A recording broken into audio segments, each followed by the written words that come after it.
Rocket को अपनी lab में ले जाता है, जहां पर वो एक ग्लास के चेंबर के अंदर एक टर्टल को रखता है और अगले पल जब वो मशीन को स्टार्ट करता है तो टर्टल बहुत बड़ा बन जाता है। पर बड़ा होने के बाद वो बहुत ज्यादा अग्रेसिव होता है और यही हाई एवोल्यूशनरी की सबसे बड़ी प्रॉब्लम है। वो जितने भी एनिमल्स को बदलता है वो बहुत ज्यादा अग्रेसिव हो जाते हैं। रॉकेट उस मशीन को देखता और बताता है कि इसमें एक गड़बड़ है। जब भी तुम किसी भी एनिमल को, किसी भी क्रिएचर को बदलते हो तो उनके दिमाग का एक केमिकल भी बदल जाता है, जिस वजह से वो सब बहुत ज्यादा अग्रेसिव हो जाते हैं। अगर हम उस केमिकल को कंट्रोल कर ले तो हम सभी जानवरों को शांत बना सकते हैं। हाई एवोल्यूशनरी रॉकेट के कहने पर मशीन में कुछ चेंजेस करता है। एक बार फिर से एक मंकी के ऊपर एक्सपेरिमेंट करता है और जब मंकी बदलता है तो पूरी तरह से शांत होता है, यानी कि वो अपने एक्सपेरिमेंट पे कामयाब हो गया जो बहुत वक्त से करना चाहता था। अब वो चीज हो चुकी है। वो बहुत ज्यादा खुश होता है, इसीलिए वो अपने लोगों से कहता है कि मुझे रॉकेट का दिमाग चाहिए, ये बहुत ही इंटेलिजेंट है, इसी की वजह से मैं अपने प्रोजेक्ट में, अपने एक्सपेरिमेंट में कामयाब हो पाया। साथ ही वो जेलस भी होता है कि उसी ने रॉकेट को बनाया और उसका दिमाग उससे भी तेज है। वो अपने लोगों से कहता है कि कल सुबह होते रॉकेट को मार देना, मैं इसके दिमाग पर एक्सपेरिमेंट करूंगा और ये जानने की कोशिश करूंगा कि इसका दिमाग इतना तेज कैसे हुआ। जिसके बाद मैं एक अलग दुनिया बनाऊंगा जहां पर सभी उसी तरह के क्रिएचर्स रहेंगे जो पूरी तरह से परफेक्ट होंगे, जिनका दिमाग बहुत तेज होगा। रॉकेट को उसके साथियों के साथ सेल में बंद कर दिया जाता है। रॉकेट सबको बताता है कि कल सुबह होते हम सबको मार दिया जाएगा। हाई एवोल्यूशनरी ने कहा था कि उसके एक्सपेरिमेंट अब कामयाब हो गए हैं, इसीलिए उसे हमारी कोई जरूरत नहीं है, हमें किसी भी कीमत पर यहाँ से निकलना होगा। रॉकेट जिसका दिमाग बहुत तेज है वो वहीं पर बड़ी बेकार चीजों से एक की बना लेता है, जिसके बाद वो लॉक खोल देता है। वो अपने साथी को भी बाहर ले जाता है, पर तभी वहाँ पर हाई एवोल्यूशनरी आ जाता है जो रॉकेट की साथी को मार देता है। हाई एवोल्यूशनरी कहता है कि मुझे पता था कि तुम यहाँ से बाहर निकल जाओगे, इसीलिए मैं खुद यहाँ पर आया हूँ और अब मैं तुम्हें मारकर तुम्हारा दिमाग निकाल लूंगा।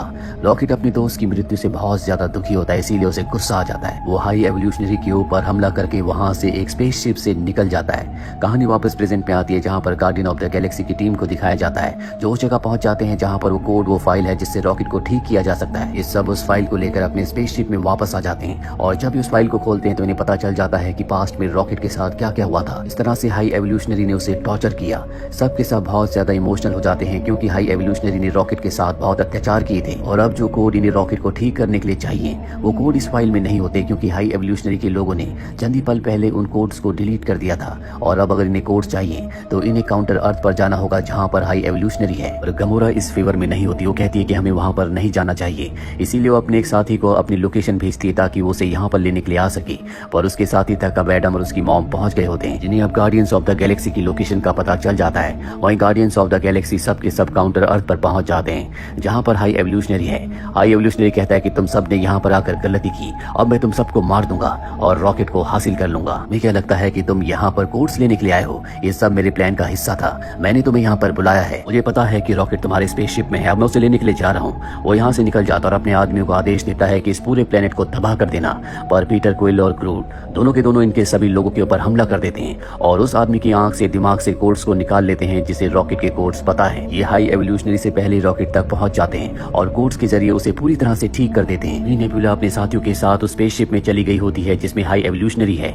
दरअसल उसे लग रहा था कि पीटर क्विल और ग्रूट दोनों के दोनों वहां पर फंसे हुए हैं, लेकिन वो दोनों वहां से निकल गए थे। और जब वो पीटर क्विल से कांटेक्ट करती है तो पीटर क्विल उसे बताता है कि हम उस स्पेसशिप में नहीं है। नेबुला अपने साथियों के साथ वहां से निकलना चाहती है, पर तभी उनके सामने हाई एवोल्यूशनरी आ जाता है और नेबुला और उसके साथियों को कैद कर देता है। नेबुला और उसके साथी देखते हैं कि यहाँ पर बहुत छोटे छोटे बहुत सारे मासूम बच्चे हैं जिनके ऊपर हाई एवोल्यूशनरी ने एक्सपेरिमेंट्स किए हैं, लेकिन ये सब के सब रॉकेट की तरह इंटेलिजेंट नहीं होते, इसीलिए हाई एवोल्यूशनरी इन सब के दिमाग को रॉकेट के दिमाग की तरह तेज बनाना चाहता है, जिसके लिए उसे रॉकेट के दिमाग की जरूरत है। और अब नेबुला और उसके साथी तय करते हैं कि वो यहाँ से अकेले नहीं जाएंगे, बल्कि इन सब बच्चों को यहाँ से बचा कर ले जाएंगे। वहीं पीटर क्विल, ग्रूट और उसके जितने भी साथी होते हैं यानी कि गार्डियंस ऑफ द गैलेक्सी की टीम उस स्पेसशिप में पहुंच जाती है जहाँ पर हाई एवोल्यूशनरी है, जहाँ पर नेबुला और उसके दोनों साथियों को कैद किया गया है। यहाँ पहुंचने के बाद हाई एवोल्यूशनरी के एडवांस और ताकतवर क्रिएचर्स इनके ऊपर हमला कर देते हैं, लेकिन गार्डियंस ऑफ द गैलेक्सी की टीम जो कई लड़ाइयां लड़ चुकी है वो उनका सामना करती है और एक एक करके वो उन सभी का खात्मा कर देती है। जिसके बाद इनके सामने होता है हाई एवोल्यूशनरी। ये हाई एवोल्यूशनरी के पास जाकर उसके मास्क को उतार देते हैं। दरअसल वो मास्क इसीलिए पहनता है क्योंकि जब रॉकेट उस पर हमला करके उसे भागा था तो उसने उसके चेहरे को पूरी तरह से जख्मी कर दिया था, इस वजह से उसे हमेशा मास्क पहनकर रखना पड़ता था। और अब गार्डियंस ऑफ द गैलेक्सी की टीम रॉकेट से कहती है कि तुम हाई एवोल्यूशनरी को मार दो।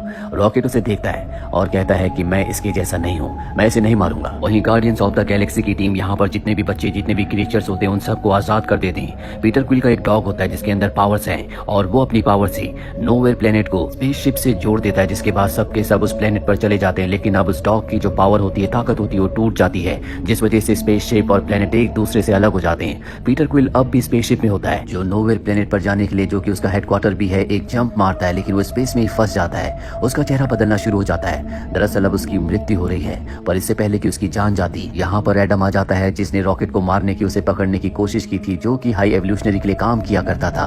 वो उसे बचाकर नोवेयर प्लेनेट पर ले आता है। इस तरह से पीटर क्विल की जान बच जाती है और अब सारे के सारे गार्डियंस ऑफ द गैलेक्सी तय करते हैं कि यहाँ पर जितने भी बच्चे, जितने भी क्रीचर्स हैं, इनकी हम एक अलग दुनिया बनाएंगे, जहाँ पर हर कोई अपनी मर्जी से जी सकता है, रह सकता है। ये वो कर सकते हैं जो ये करना चाहते हैं। साथ ही Peter Quill Guardians of the Galaxy की टीम से कहता है कि मैं कुछ वक्त के लिए अर्थ पर जाना चाहता हूँ, जहाँ पर मेरी मॉम के डैड यानी कि मेरे ग्रैंडफादर है। मैं उनके साथ कुछ वक्त बिताना चाहता हूँ। मुझे उम्मीद है कि अब भी वो जिंदा होंगी।